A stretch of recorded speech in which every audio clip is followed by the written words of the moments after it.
Just want to talk to you a little bit today about one of the gifts of the Holy Spirit, the word of knowledge. It's found in 1 Corinthians 12.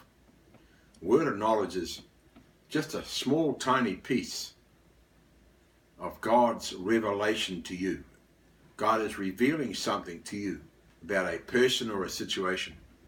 It is not learnt knowledge like we learn here on earth. It comes from God's Spirit to your spirit.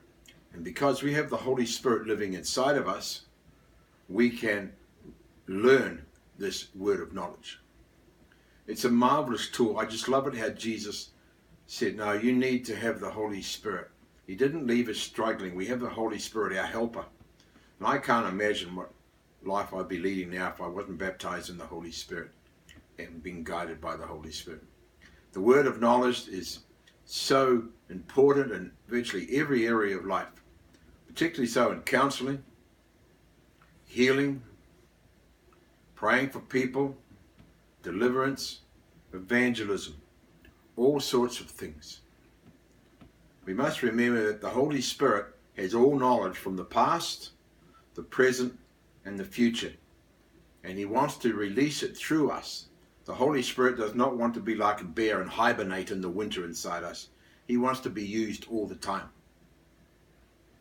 We see biblical examples of Jesus moving in words of knowledge. Some examples are Jesus and Zacharias. Remember, Zacharias was a short man, and Jesus was coming into town. The crowds were there, so he climbed up a tree to see Jesus. And Jesus came up and saw him and called out, Zacharias. How did he know his name? It had to be a word of knowledge. Jesus never met this man before, but he immediately knew his name, and he dined with him that night. We see the famous, which is fairly famous, I think, the woman at the well. We hear that a lot. The woman who gave Jesus a drink. And as this happened, Jesus worked in words of knowledge. And he told her virtually her married history of the husbands she had had.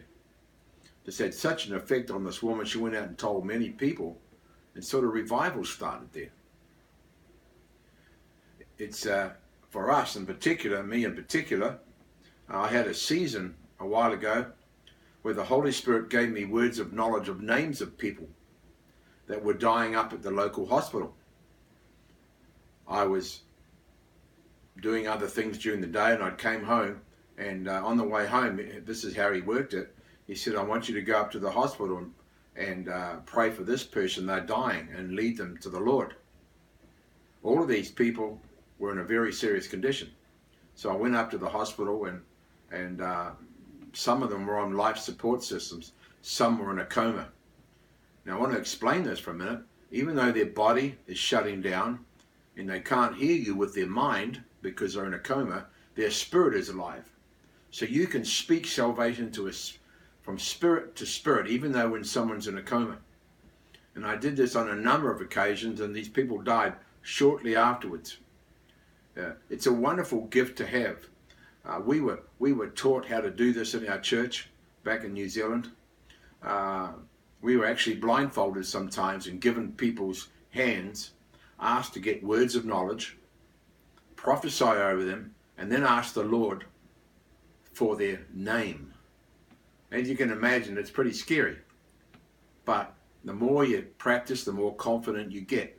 So start practicing in words of knowledge. You will be amazed. Ask the Lord for names of people, photographs of people, things you want to say to them. It may be at work, it may be at church, or maybe out on the street. I encourage you to do that. God bless, and thank you for listening today.